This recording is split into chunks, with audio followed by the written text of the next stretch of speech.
What is holding back the auto sector? Why has the auto sector growth gone from 12% to 3% in the last 12 years? This is something Maruti Suzuki Chairman R.C. Bhargava has spoken about today, and his comments about taxations and regulations on the auto sector have been quite sharp. He claims high taxes have made cars out of reach for the majority of Indians.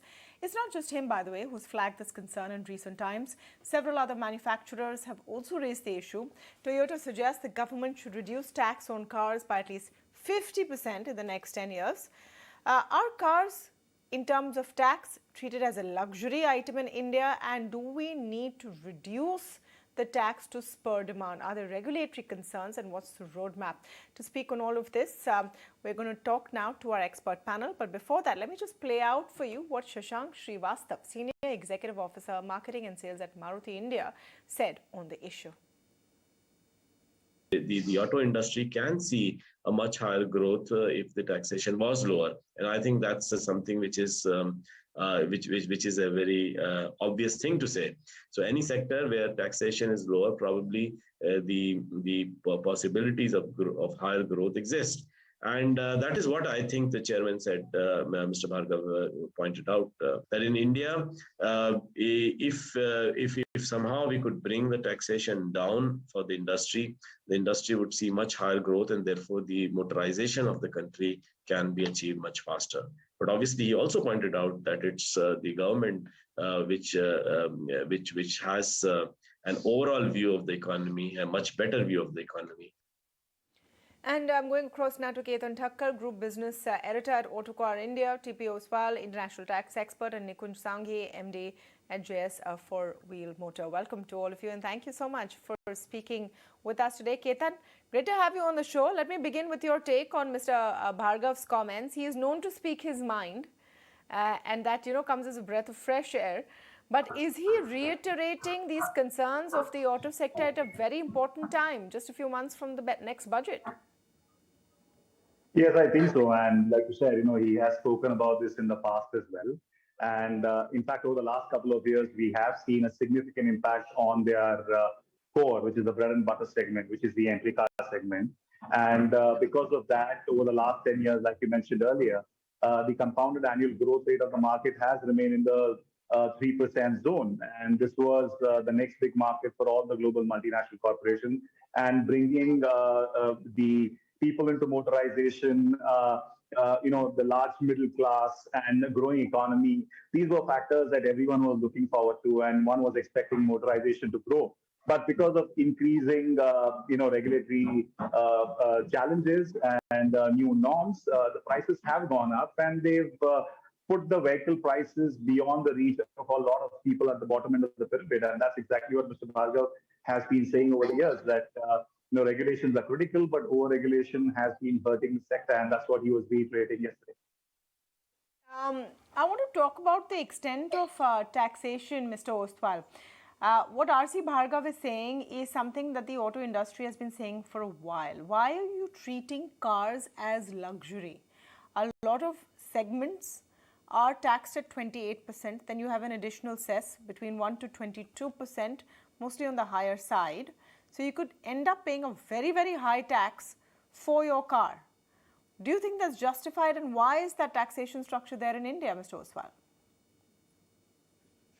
You see, we went to a change in the regime from the VAT to GST. So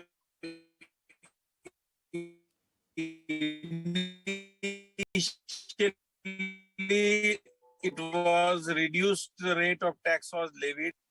The collections, of course, has remained same, but government felt that there is a need to increase the collection of GST through sin goods and the luxury goods taxation. So therefore, a new category of taxation was introduced. Maximum GST is only 18%, but the 10% additional was levied on the luxury goods and sin goods. And that is how this new category came in.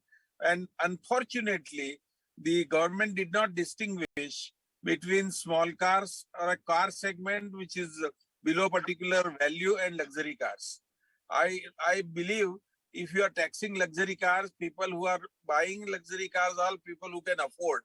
So therefore, there is there is a full rationale for levying the tax at little higher rate. But smaller car, less than say 10 lakhs of rupees, it is a Aam Aadmi ka car. So why there should be a tax of 28%? Let it be 18%.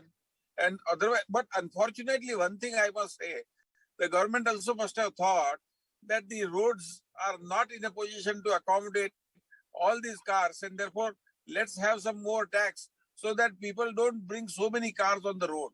That must be one of the reasons why I believe, because today I am just now, for example, from my office in Lower Parel to go to Parel, it takes me 45 minutes to 1 hour. So you can imagine the roads are chock-a-block. So therefore there is a And that's justification for catch-22 because you also want to encourage the domestic industry. You also want to be a hub for auto manufacturing. You have major multinational auto companies who've packed their bags and left India in the last few years. Let me get Nikunj Sanghi into this debate. Nikunj Sanghi, when we're talking about the taxes and the taxation on domestically produced cars, let's not even go into CBUs that are imported. Those are taxed at 60 to 100%. So what is the kind of regulatory framework? Do you agree with Mr. Bhargava today when he says that's prohibitive? It's not us that is, charging high prices and less people are buying cars. It's the taxation that is keeping India from such a poor penetration of four-wheelers even today. I couldn't agree more with Mr. Bhargava. I think what he's saying is right. Mobility is now more a need than a luxury. And specifically at the bottom of the pyramid, I think the right to go to work, the right to your livelihood, I think everything is to do with mobility. And by such a high rate of tax, obviously the cars and even two-wheelers have gone beyond the reach of the common man. And I would agree with Mr. Oswal that while luxury cars could have been probably taxed as luxury, but small cars and two-wheelers, I think they definitely need to be considerate about the common man and the need for mobility, because in most places, and specifically tier 2, tier 3 cities, there is no public transport, there is no mass transport. How do you commute? I think that definitely needs reconsideration. Ketan, just on the point that TP Oswal was making, that is the taxation policy also a way to restrict the number of four-wheelers because you want to push public mobility, you want to reduce traffic? Is that thought there at all? Because it doesn't seem to have helped, Yes, to be honest. Yes, I agree there. And we have heard Mr. Gadkari speaking about it several times at the annual convention that, there's tremendous stress on the road infrastructure, even as he's trying to add, 20 to 30 kilometers of road construction per day. But, it's putting stress on the infrastructure. He, in fact, mentioned that he would want as many people moving to public transport as possible, even as he's encouraging industry to come out with more cleaner and safer options. So yes, I mean, in a way, we've heard the narrative from the government because of the stress on the infrastructure and stress on the environment as well. I mean, India, there are so many cities which are polluted, and that also kind of puts a lot of pressure. And one question is, where would all these millions of two-wheelers and cars go? But like Mr. Sanghi mentioned, mobility is a basic need today. And you really need to encourage till the time the public transport system in the country does not evolve and mature. People are going to rely on personal mobility to meet their daily mobility needs. So, government has been wanting to encourage public transport, but the pace of development is not being that good for a layman to kind of, move from personal mobility to a public transport. Again, if it is because you want to cut traffic that you're charging high taxes, Mr. Oswal, my question will be, why is it not working? There is no dearth of sales. Auto industry, in fact, is now reporting that sales are improving. We'll try and reconnect with Mr. Oswal, but I take that question to Mr. Sanghi.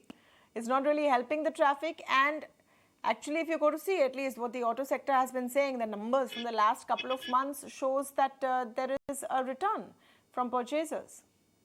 Well, yes. So specifically speaking of passenger cars, I think we have seen a boom, and I think a lot of it needed to do with the need for personal mobility as compared to shared mobility post-COVID. And I think that's the reason why a lot of people went and bought cars, and 2-3 years when they did not spend, I think they were saving. And because they were saving, they got into buying their own personal cars. But when it comes to reducing the number of cars on roads, I think we will need to have a look at the government's own policy, the Automotive Mission Plan.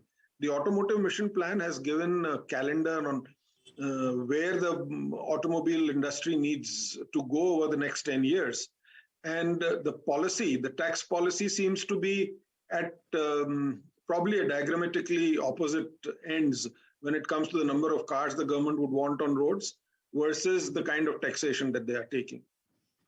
Absolutely. So the pain point continues. Ketan Thakkar, all these demand lists will grow longer before the budget. Any real expectations from the industry that something will happen? Well, not really. I mean, we've heard the pleas from the industry on several occasions in the past, and we've seen much steeper decline in the market in 2018, 2019. The government has always been saying that, they'll have a good distinct year to the industry, but it doesn't appear so. What we understand is that government's priority is on ensuring that the basic needs are met, the health, the sanitation, the infrastructure, and automotive industry appears to be actually at the bottom end of the pyramid. Where automotive industry gets priority is on clean and green mobility, and that is one area where the government of India is pushing, and one can see a positive impact of that in the marketplace. Right, so strong comments coming there from R.C. Bhargava. Let's see if others in the industry also chime in. Thank you so much to you, all of you, for joining us on the discussion.